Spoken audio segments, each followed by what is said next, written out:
피터팬. 어느덧 하루가 저물었어요. 저녁 식사를 마친 웬디는 두 남동생을 데리고 침실로 갔죠. 얘들아, 누나가 동화책을 읽어줄 테니 이리 오렴.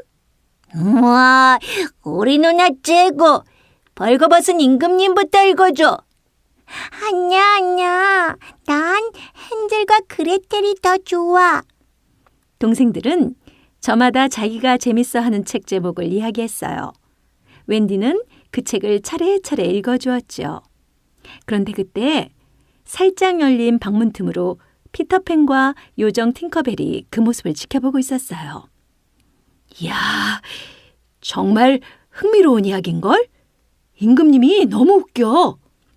피터팬은 웬디가 읽는 동화에 푹 빠져 혼자말을 중얼거렸어요. 그 순간 강아지 나나가 사납게 짖어대기 시작했지요. 콩콩 렁렁 콩콩. 피터팬은 화들짝 놀라 침실 안으로 달려들며 소리쳤어요. 나 좀 구해줘, 웬디. 깜짝 놀라기는 웬디도 마찬가지였어요. 아니, 넌 누군데 허락도 없이 우리 집에 들어온 거니? 그제야 피터팬은 쑥스러워하며 자기가 누구인지를 밝혔지요. 난 피터팬이라고 해.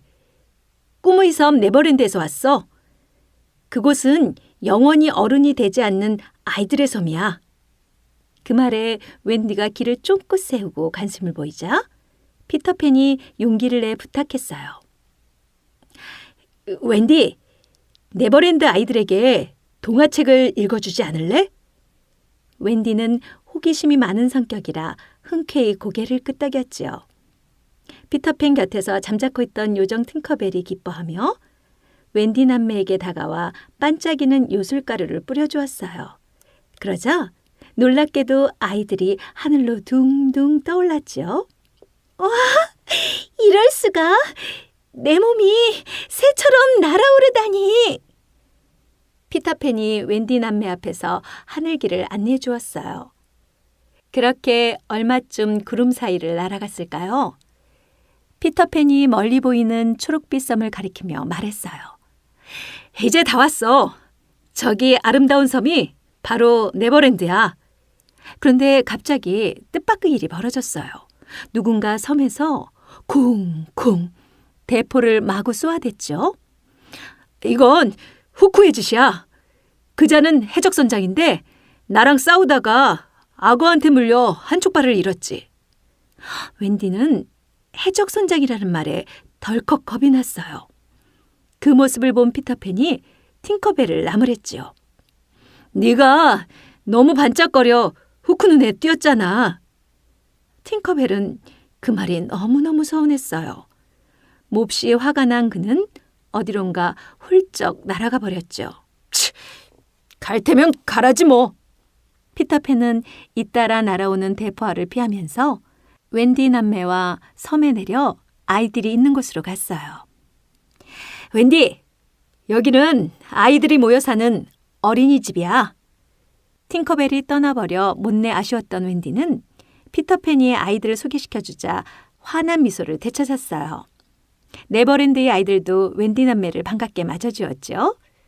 그곳에서 웬디는 피터팬의 부탁대로 아이들에게 재미있는 동화책을 읽어주며 지냈어요. 피터팬은 웬디 남매에게 이곳저곳 섬 구경을 시켜주었죠. 그러던 어느 날 숲속에서 다급한 목소리가 들려왔어요. 사람 살려! 제발 도와주세요! 피터팬이 서둘러 달려가 보니 인디언 추장의 딸 릴리였어요. 못된 후쿠 선장이 강가의 나무에 그녀를 매달아 두었죠. 내가 구해줄 테니 잠깐만 기다려요. 피터팬은 한다름에 나무로 올라가 밧줄을 풀었어요. 바로 옆 강물에는 사나운 악어들이 우글거려 하마터면 목숨이 위태로운 상황이었죠. 릴리는 피터팬 일행에게 고마워하며 인디언 마을로 데려갔어요. 딸의 이야기를 전해들은 추장은 크게 잔치를 열어주었죠. 그날 밤 피터팬은 밤늦도록 춤을 추며 놀다가 그곳에서 깊은 잠에 골아떨어졌어요.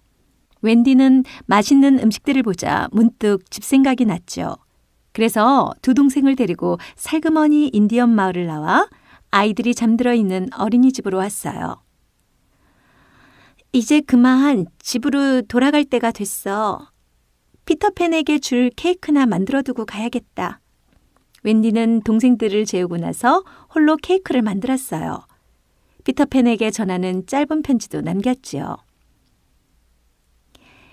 피터팬, 우리는 이제 부모님이 기다리는 집으로 돌아가야 해. 내가 작별 선물로 정성껏 만든 케이크니까 맛있게 먹어줘.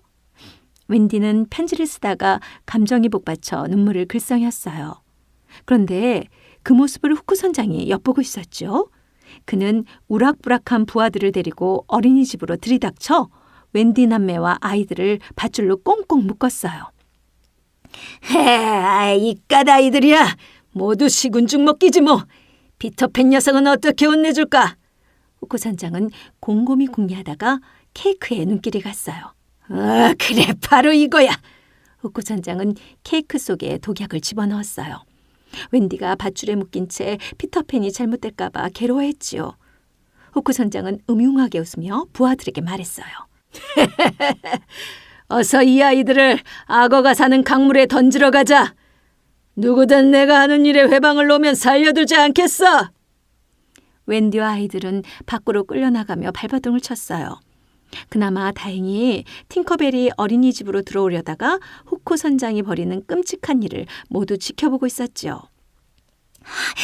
큰일 났군. 잘못하면 아이들이 악어의 먹잇감이 되겠어. 피터팬도 독이 든 케이크를 먹을지 몰라. 팅커벨이 어쩔 줄 몰라 하며 이리저리 허둥대는데 피터팬이 어린이집으로 들어섰어요. 지난 일을 까맣게 모르는 피터팬은 웬디의 편지를 보았지요. 이렇게 갑자기 집으로 돌아가다니 서운한걸? 나를 위해 만들어둔 케이크나 맛있게 먹어야겠다. 그리고는 피터팬이 케이크 한쪽을 집어 입에 넣으려고 하자 팅커벨이 와락 달려들며 소리쳤어요. 안 돼! 그 케이크는 독이 들어있어! 피터팬은 깜짝 놀라 케이크를 바닥에 떨어뜨렸어요. 팅커벨이 웬디를 질투하는 것 같아 화가 치밀었지요. 너는 어디 갔다가 이제 나타나서 터무니없는 소리를 하니? 팅커벨은 자신을 오해하는 피터팬이 미웠어요. 진실을 밝힐 수 있는 방법은 하나밖에 없었지요. 팅커벨이 바닥에 떨어진 케이크를 집어 한 입 베어 물었어요. 반짝이는 요정은 곧 정신을 잃고 쓰러졌지요. 그제야 피터팬은 팅커벨의 말이 사실인 것을 알고 후회했어요.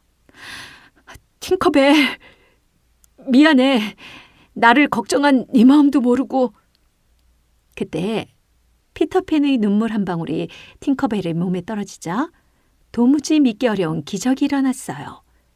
요정의 심장이 콩닥콩닥 뛰면서 다시 눈을 떴지요. 피터팬, 어서 강으로 가서 웬디와 아이들을 구해야 해. 팅커벨은 후크 선장이 한 못된 짓을 낱낱이 이야기해 주었어요. 피터팬은 재빨리 악어가 우글거리는 강으로 날아갔지요. 때마침 해적들이 웬디를 강물 속으로 집어 던지려던 참이었어요. 피터팬이 용감히 해적 무리와 칼싸움을 벌여 모두 무찔렀지요. 분하다. 피터팬이 아직도 살아있다니. 후크 선장은 혼자 달아나다가 바다에 풍덩 빠져 죽고 말았어요. 웬디는 피터팬을 얼싸안으며 기뻐했지요. 고마워, 친구야. 너도 우리 집에 가서 살지 않을래? 웬디의 물음에 피터팬은 빙그레 웃으며 손사래를 쳤어요. 나는 네버랜드에서 살 거야. 영원히 어른이 되고 싶지 않거든. 그리고 피터팬은 웬디 남매를 집에 데려다 주기 위해 함께 손을 잡고 하늘로 날아 올라갔어요. 물론 이번에도 팅커벨이 반짝이는 요술가루를 뿌려주었지요.